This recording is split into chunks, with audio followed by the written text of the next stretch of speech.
Okay, anyway, today we are going to talk about symbolic violence. Symbolic violence. And I think we should, like, duke it out a little bit. I don't know about that because I know Taekwondo. Uh-oh. I was a heavyweight. Oh, dear. I used to fight dudes. Well, a lot of us have, have violent scenes. Well, yeah, it adds to the drama. Right, it adds to the drama. And in some genres, like, you have to have the genre. You have to have it. Yeah. You have to have the violence. To make, especially to make it realistic. Yes, yes. But not all genres have violence. I mean, romance, they're not going to, I wouldn't think they're going to have violence. But you know what? I think there's so many different types and levels of violence, isn't there? Right, and that's what we're going to be looking at. That's absolutely what we're going to be looking at. Intriguing. So, can a punch in the nose be symbolic? It can be. Yeah, I would think so. I would definitely think so. And it also, depending on how somebody punches, I would imagine that gives the readers a clue as to their experience in fighting, their precision, maybe a hint that they've got a past to do with martial arts or something. And a whole lot more.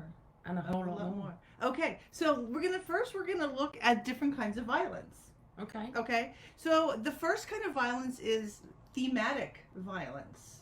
Thematic violence is an idea, a viewpoint, an attitude that pervades through the entire work. Okay. Okay, so an example would be Fight Club. It was a movie, it was also a book. Yeah, very good. Okay. I recently watched that again. Okay. The Old Testament. Yeah. Full of violence, right? Yeah, absolutely. Beginning to Heart of Darkness, that's an old-timey book. I don't think I've read that one. Yeah, Joseph Conrad, very old-timey. The Things They Carried, that's about Vietnam. Do you know about the Vietnam era? And violence pervades throughout the work. And a more modern, perhaps, book would be Persepolis, and that's a graphic novel, and it's about the war in the Middle East. So the violence is part of the work and touches on many of the themes of the work. So Right. there's thematic violence. Okay? I never thought of it that way. Yeah. I've got more. So much. I'm still trying to find this on here. I should be able to see it. Okay, the next one is biblical or religious violence. Okay. Biblical or religious violence. So with any biblical, and I say biblical because that's more, Western European kind of, American kind of thing. But religious can, any kind of religion of the world. That's when violence is used to correct wrong, destroy evil. It's maybe the hand of God coming in and doing the right thing, smiting an evil world or an evil entity. Well, let's face it. I mean, in that sort of area, you've got the Crusades and all sorts, haven't you? So, I mean, there was more violence back in those days than there is now. Mm-hmm. Yeah. In the Bible, you've got Jacob wrestling with Metatron, the angel. Yeah. So that would be, biblical. You have the crucifixion, the flood, all acts of violence. Yeah. Yeah. Another is Shakespearean violence. Shakespearean violence. This is more poetic, right? Iambic pentameter is more philosophical. They love their dueling and all that sort of stuff, don't they? And for honor. It's more lofty. It's more witty. Yes. It's more layered and nuanced and textured. Yeah. Okay. And they also sort of like give you a build up, don't they? Because the moment somebody's disrespected or dishonoured, you know something's coming. Mm-hmm. Don't you? Who knows? So if you think of something like Romeo and Juliet, when Mercutio dies. Mercutio dies and he's like dying, right? Yeah. He gets stabbed by Tybalt. He says, "'Tis not so deep." And Romeo says, "Are you okay? Are you going to be okay?" And Mercutio says, "'Tis not so deep as a well, nor as wide as a church door." He's talking about his wound. Yes. "But 'tis enough 'twill serve. Ask me tomorrow, and you shall find me a grave man." So we've got that play on words. I like that. Okay, and of course the very famous "Et tu, Brute." Okay, when Brutus stabs Caesar. So much more, layered and textual and philosophical and deep. deep, I guess you would want to say. There's also allegorical violence. Now, I've not heard of that before. Allegorical. Okay, what does that mean? Okay, an allegory, when something is an allegory, it means everything in the story means something else. Oh, right, okay. Okay. So an example would be, and it's a famous short story, it's called The Lottery, and it's by Shirley Jackson. No. So the whole story, and especially like the stoning scene at the end, where they stone the bad person. Oh, right. So really, it's the violence is an allegory for something else, different kinds of violence, political violence. Right. Okay. Okay. The stoning stand and mob group think violence. Yeah, which is still around today. Yes. Obviously. We also have transcendent violence. Transcendent violence. She's like, I didn't study for this. Autumn. It's a good job. It's a good job she's so patient with me. Transcendent violence is like, has divine qualities. Right? Okay. Okay, something bigger is at work. Something larger. Good against evil and that Absolutely. type of thing. Right, okay. And think of it this way. If any of you guys watched the end of the third season of Lucifer, Love when Lucifer.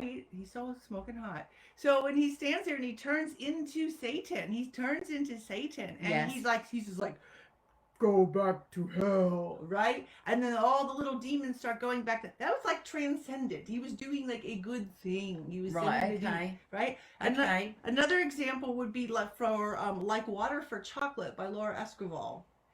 And in the very end, spoiler alert. Okay, she finally gets together with her true love, and when they get together as lovers, after, that's what the whole book is about, right? Them trying to get together as lovers. So when they finally get together as lovers, their love is so hot, so fiery, they like combust. Oh my gosh! And they gosh. combust, and the house burns down, the hacienda, the farm burns down. And it really is showing about the power of love. The power of true love is that burning, flaming passion. That's mental. I'm going to have to read that book. It's a great book. Like, it's truly amazing. I'm yes. making a note of that one. Yeah, very good. There's also metaphoric violence. Metaphoric violence. Okay, so you're thinking, Autumn, you've thrown some words at me. You've thrown allegory and you've thrown metaphoric, but allegory. I'm gonna have to photocopy all this. Take it home. Allegory is everything means something else, and it's usually just to tell a story, to tell a lesson. Right. Okay. A metaphor just means something else. Yeah. So it's something standing in for something else. Okay. So metaphoric violence, and we see this a lot of times with just different kinds of books, but the one I'm gonna have it. Bleh. Yeah, the one I have a sample of is Things Fall Apart by Chinua Achebe, and basically the violence is about masculinity. If you were truly a masculine dude, you were violent. Right, okay. And so I think the book opens up with the main character breaking the week of peace by hitting his wife. Oh, God. Okay, so that would be maybe an example of, metaphoric. I think we're going to discuss a few more things. Okay, it can also just be a plot device. Okay, like most action adventure movies and stories have violence. Yeah, to give direction, as I said, drama. But also, I mean, you need some sort of level of impactful drama, even if there is violence, to give you your story the ups and downs. Don't you? It depends what your story is. I mean, I've written stories where there's a lot of violence and there's no violence. But then can you class, I mean, say for example, you're doing like a romance book. Even one of the characters like slamming doors, or... I don't know if that technically would be violent. I think that would just be like a display of emotion. But it's quite a violent act, isn't it? If you're slamming the door. Yeah, but more action. That would be more action in the character's part, I think, than like true violence. Okay. True violence, yeah. I understand. Yeah.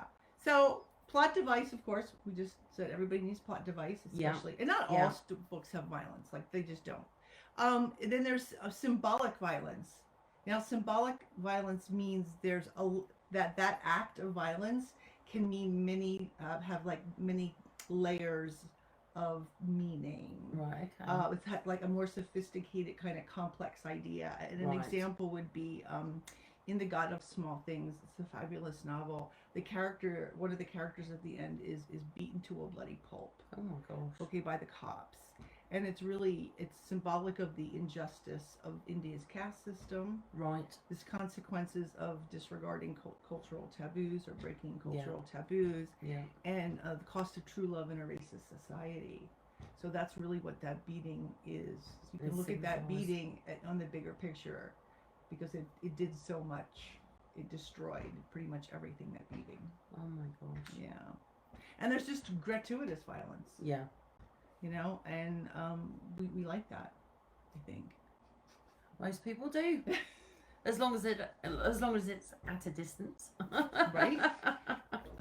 So, now we're going to discuss something I think you might have more fun with. And that's things to consider when you are crafting your violent scene. Okay, now this is interesting because, all of it's interesting because I do have levels of violence in my book which are needed because, it's human survivors fighting against, an evil race. So, all of this is very, very intriguing. You can amp any of that up in any of your scenes. That's amazing. And I have noticed, a friend of mine actually said to me to add more key detail, not just in the violence, but the effects of it as well. Well, we're going to actually discuss the details now of the violence. So when you craft your violent scene, things you want to consider. Yes. Okay. The first you want to consider is the proximity of the two opponents. The closer they are, the more intimate, personal the violence. Yes. So if you have somebody like running down the street and just shooting, that's not intimate, that's not personal. No. Okay. But if somebody's coming up to you, and we're going to even kind of go into a little bit more detail, but the closer they are to you, if you can look somebody in the eye, you can see their sweat. Yeah. See their pupils dilate. Yeah, that you can much more. So, and we're going to discuss that a little bit more too. The location where the violence occurs.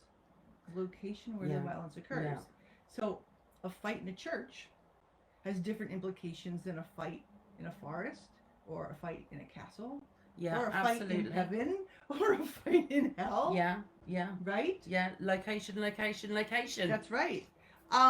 So if you think about almost every old spaghetti western, right? Yeah. So some point during there, right, it's they're fighting, and the desperados bust into the church. Yeah. Okay, and the padres rescue all the women and children. Right, because the townspeople are hiding there. Yeah. And the padre comes out and he says, "You can't fight in a church." And what sacred ground. That's right. And so we know how evil or bad the desperado or the bandit is by if he goes, "Oops, sorry," and leaves, which he never does, or he just keeps fighting in the church. Yeah. Yeah, that's absolutely right. Actually, I'd never thought of that, but you're right. Depending on whether they actually go into the building or not, or set fire to the church or not. That's right. That does amp it up a whole new level, doesn't it? And it tells you about the state of mind of the character. He's amoral. Yeah. He's not religious. He doesn't care that it's a sacred place. Okay, so that's part of amping up that characterization. Amping up the ante, as they say. Weaponry. Yeah, think about your weaponry. That does fascinate me because depending on the weapon, it can completely change a story, can't it? Mm-hmm. As you said, it can either be like a weapon you tie in with religion or mass murderers. That sort of thing. It has to match their persona. Your them, absolutely, Yeah. And the time. So, I write historical fiction, so I can use, I'm using old time kind of weaponry, but then there's old time weaponry that's up close and personal, bow and arrows. You want to stay muskets, right? All those kinds of things. But think about something like Buffy the Vampire Slayer. totally old school. Yeah. Kills them with a stake, and to get that stake into the demon's heart, she has to, right there. She's scaring me a bit right now. Okay, it's old school, but it's up close and personal. Yeah, absolutely. And if you ever notice at the end of a movie, so you're watching a movie, and I say movie because we don't, I think it's more visual to us. Yes, of course it's more visual, but yeah, we can, next time you watch that movie, like really look at the end, and somehow the two guys or two women or the two opponents, something usually happens to their weapons, and they usually end up fighting hand-to-hand combat. Yeah. You ever notice that? Yeah. Yeah, that's absolutely right. It does add to the drama, doesn't it? Mm-hmm. You know, the knife flings out of their hand, or you know, the gun scoots away, and they have to do it with their bare hands, scrambling across the floor. Right, and it's so predictable. You're like, and there goes the gun, and I'll tell you why. Do you know why they do that? To add to the drama and the anticipation. Because if you're shooting with a gun or something, you know, long range, and they lose all that, that's just not as fun as the hand-to-hand combat, because it's like man to man, enemy to enemy, up close and personal, and it satisfies our sense of justice. Do you know what? You're absolutely right. And talking about movies, I recently watched a movie again because I really like it. Morgan Freeman. Oh my God, what's the girl's name? Do you know? It's no wonder my husband calls me Dory. Is it really? It's the one where just tell us what the scene is. Okay, so she escaped a serial rapist and killer. Okay. And she's one of many girls. Okay. And it turns out it was a bad cop. And he turns up at the house unexpectedly. She's waiting for Morgan Freeman, who is like a top investigator and psychologist. And this bad policeman turns up at the house, and it was so dramatic. So she's there chopping the vegetables, chatting away to him, and then he says something, and then she realises that it's him. And then there's a big hand-on-hand scramble. She's trying to get with kitchen knives and everything else. Remember when we talked about the best place to have a knife was the kitchen? Yes. That's why they had her chopping vegetables. Exactly. And not cleaning the toilet, because using the scrubber no, it's not going to be it's not going to work as good. But they did have a big hand-on-hand sort of scrambling battle. And then right at the end, obviously the good guy Morgan Freeman turns up, chains into the back of the fridge where there's gas leak all of a sudden, and then boom. Okay. In fact, no, because he shoots him through the milk carton. Okay. But I did get my sense of justice. Okay. It didn't? No, I did. Okay. It was really good. You need to watch it. I'll have to let you know what it is. One of my favorite movies is Equilibrium, and I love I have the DVD. It's like they're so full of symbolism. It's amazing. But at the very end, also spoiler alert, but it's him, and it's Preston, and it's the bad dude, the ruler, whatever they want to call him, father. They call him father. He's the ruler. And they have a gun battle, but it's not really a gun battle. It's a gun battle where they're holding guns, and they just keep doing this with each other and doing shots, remember? Oh, that's right. And it's a bit like Matrix. Right? So even though they don't lose their guns, because they're both sophisticated, they're just missing. So that makes you, and at the end, of course, the great ending, right? Because you need that sense of satisfaction. Yeah. You know, I never thought of it that way, but you're absolutely right. Well, think of those movies where they're just kicking the bad guy long range, and you're like, well, gee, I wanted a little bit more. And that's kind of leading us to the next thing, the evilness of the bad person. Yes. The evilness of the bad person. Yeah. Okay, does the bad person, guy, gal, whatever, do they get their comeuppance? Or do they get a less than painful death? Because if they're super evil, what do we need them to have? Yeah. A super yucky, awful death. Yeah. Once again. Or knowing that they're going to go to hell for a very long time. Yeah. Otherwise, like, we get no satisfaction from that. And I must admit, I hate books and movies that just leave you with nothing. And you're like, is that it? Yeah. Is that how it ends? Mm-hmm. I felt that way about Old Men in, is it Old Country, Young Old I Men? didn't or see that one. Okay. No. I was so disappointed with the end. Maybe because you didn't feel like you were No, satisfied by I that. wasn't satisfied at all. It was not. But that could be another thing. They didn't want you to get satisfaction from the ending because they're telling you there's something that no matter what you do, I mean, I don't know. I didn't read the book or anything. Is there something bigger at play here? I don't know. Like you're not supposed to be satisfied at the ending because in the end, evil people rule. It didn't actually feel like an end. Okay. Do you know what I mean? it just stopped, and I was like, oh, okay. So yeah, I know what you mean. I think I'm missing a part here.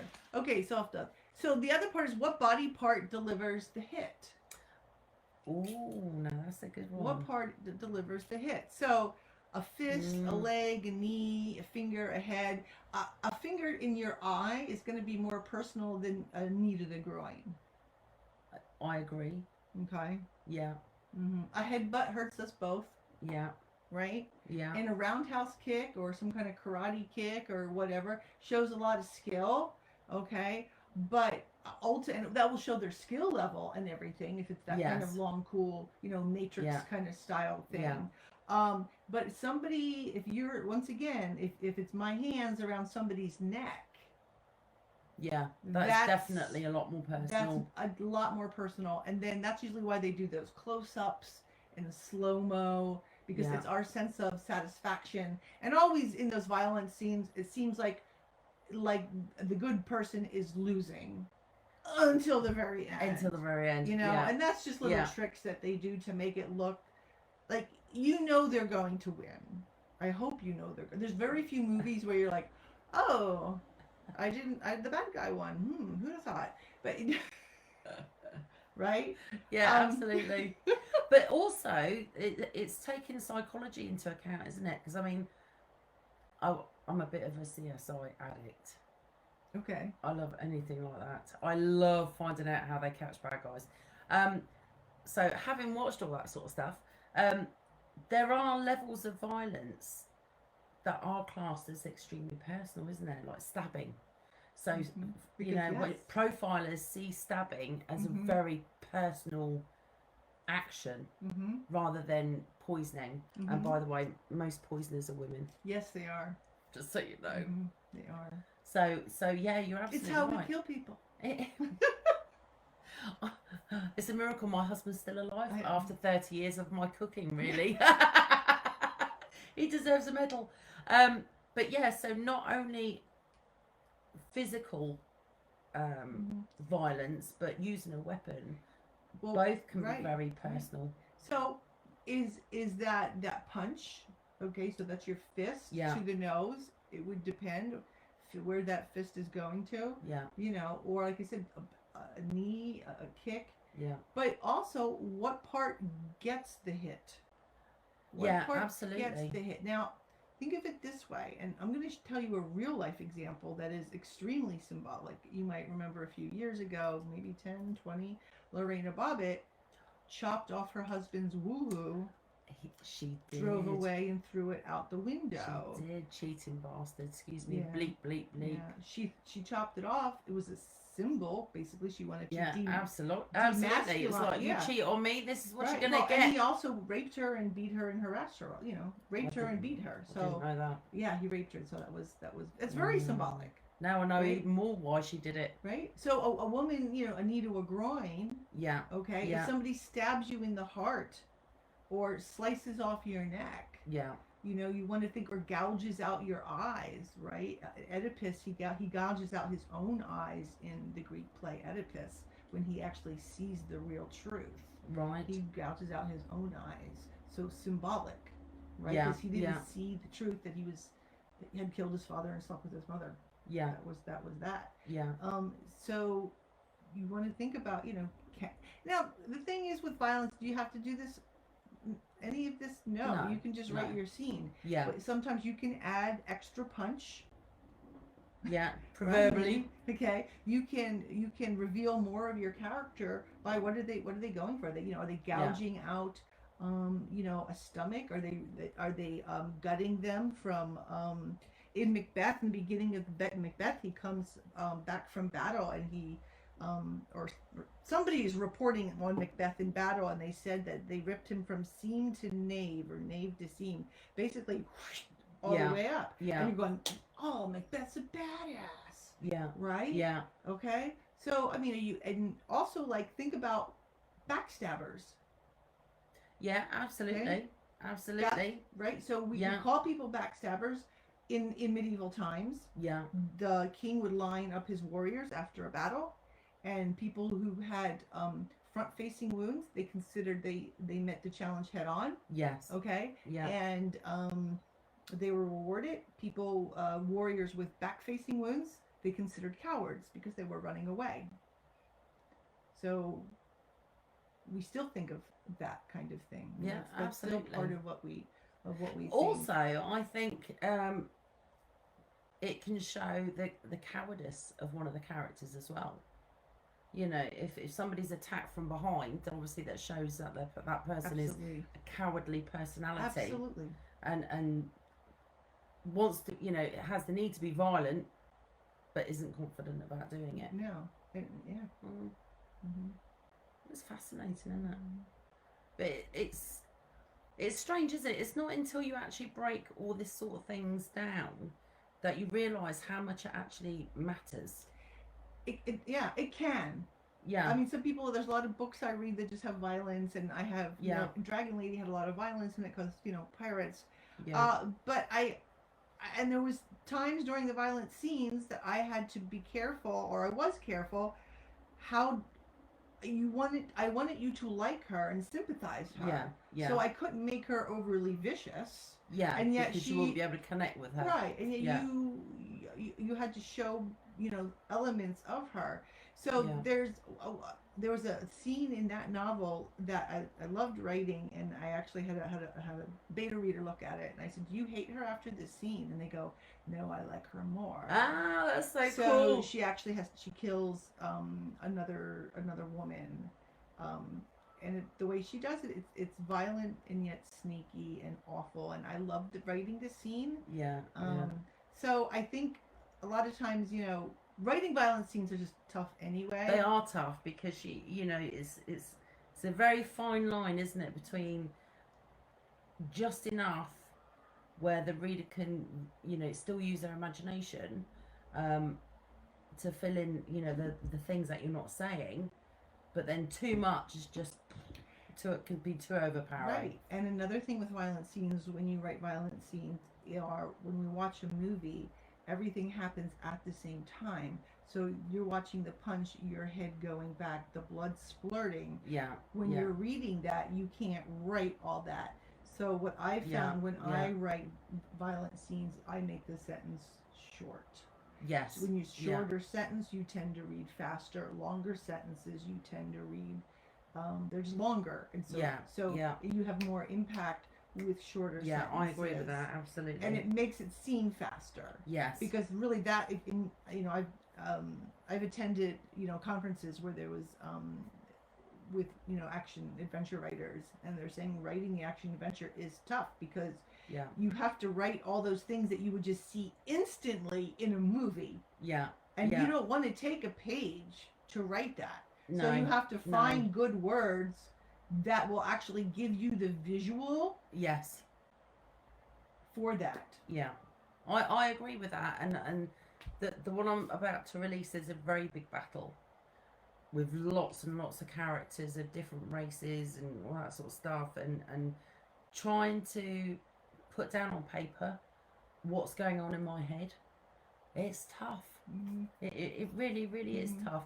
But sometimes the smallest detail can have the most impact, can't it? Mm-hmm. You know, for example, you know, blood dripping from the mouth, you know, or, you know, back of the head exploding. You know, you're right, it's just a short thing to write, but it can really give a moment. And you don't need to write every detail. No. You can have somebody pointing the bow and arrow at you. Yeah. Right? And then you feel the whoosh through past your ear. That's all you need. You don't need to say saw it coming because you don't see an arrow coming. And your readers do fill in the gaps, don't they? They do. That's the thing. It's just giving enough where literally the reader's brain automatically fills in what you're not saying. But it's a very, very fine line. It is. Now, I was going to ask you, because obviously, you know, we're talking about, you know, violence of all levels. Now, obviously, some levels of violence are a bit more taboo. However, saying that, with the Me Too movement and everything else, people, especially women like us, are talking more and more about violence, you know, that's actually done to women. And more people are coming forward. They're writing either fictional stories or factual stories about rape and everything else. Now, would that come under all this category? Oh, rape, yeah. Yeah. And we don't... Most they don't want to hear anything about rape. No, and that's the thing. It still makes everybody feel very, very awkward. However, it's part of life, you know. It does happen. It does, and the thing is, though, for one of my novels, The Emperor's Assassin, there was a scene in the beginning which my agent told me, like, you have to take that scene out. I go, well, that was pretty common back then, and it wasn't a scene. It was one sentence, one sentence with like 5 words. Wow. And whatever that sentence was so impactful for her, she had to have it out. Wow, that just goes to show how much your words can affect people. And they should. Yeah. So I don't even want to go there. I just know a lot of times if you are putting your novel in to do some advertising or whatever, one of the questions they will ask, like Fussy Librarian, is, you know, is there like graphic, violent rape scenes? And a lot of people, like, they just don't want that. They just don't want any association. They just don't want that, and so they're not. Yeah. So I think people, I mean, there's certain things that are just, I think, taboo. Still taboo. Yeah. And it's tough because, you know, there are a lot of people, as I said, that are out there who have now been given the strength to talk about what they've been through, either, you know, writing about their own life story or writing fiction based on what they've been through. I think, you know, we're talking about, you know, those kind of graphic violent scenes in books, but you can say the same thing for movies. There are some movies I will just not. I don't want to see that. I don't need to see that. I don't need to see the violence to understand it. Yes, yeah. Sometimes just the hint is enough. Yeah, that's kind of all you need. And some movies handle that very well. Like, you know that the person got raped, but you don't see it. Yeah. You just hear the scream. And yeah, that's about it. And that's all you need. And that's all you need. So, I wouldn't want to see that. Just, I think that's one reason I never watch any of those, like, Saw movies, because of the there's some weird and wonderful movies that I will never ever watch. Now, but some people like that. So yeah. Now, I don't know whether you're going to touch on this with a different video or not. Okay. But I'm going to bring it up now because I'm Dory, and if I don't, I'll forget. Now, emotional violence is a big thing, because you know, people don't necessarily have to have a weapon to really hurt somebody. Well, this was more about physical violence. Yeah. So will we be doing a session on mental violence? I think psychological violence, or have we got time to, like, touch on it now? That could be like a whole other thing. Yeah, because I think that's just as powerful, isn't it? Mm-hmm. But I do love the fact that, you know, a weapon of choice can mean so many different things. You know, as I said about, like, poisoning and stuff like that, because it really does go to show the lengths that people will go to use a weapon to hurt somebody, because it doesn't have to be a quick thing either, does it? It can be like a long sprawled out, right? And that's violence. What we're discussing with somebody, you know, takes a long time to die. Does that satisfy our sense of justice? Do we feel satisfied by that long death? Especially if it's an evil person. Yeah. Or do they die too quick, right? Yeah, there was absolutely. some movie where he says, you know, you died too fast. You know, Yeah. I killed you too fast. I think it's Princess Bride. I killed you too fast. I won't make that mistake the next time. Yeah. I will Right? torture the next peasant. Okay, so you know, he wanted to kill that guy really that long, slow death. Yeah.